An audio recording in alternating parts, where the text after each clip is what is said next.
Ms. Lindsay Thompson is a 15-year educator. She teaches 10th through 12th grade English at Fort Osage High School in the Fort Osage School District.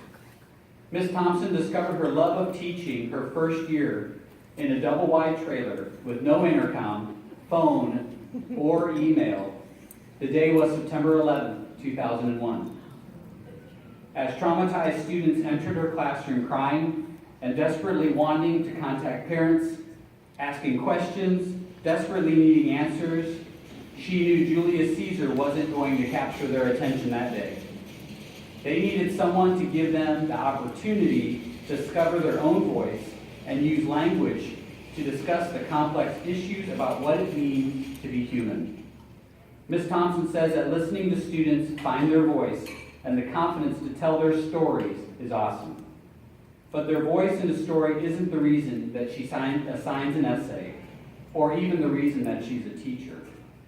It's the moments of watching the students' peers react to the stories of heartache, triumph, redemption, love, and courage that they all become united as learners.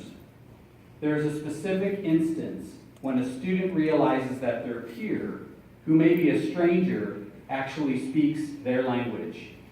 A moment when students learn empathy from a classmate in which they didn't think they had anything in common. A split second when teenagers realize the pain and the heaviness some of their classmates carry in their hearts.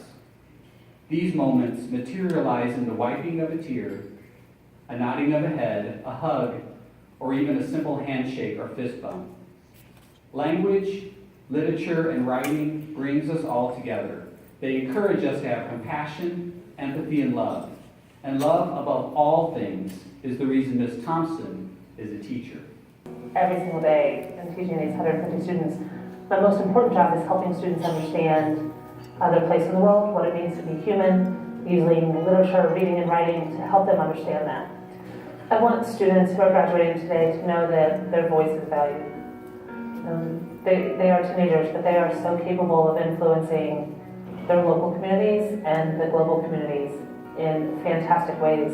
So for them to be able to see how their work in school isn't just constricted to the four walls of my classroom or even to the walls of our building, but it's going to have a direct impact on their neighbors.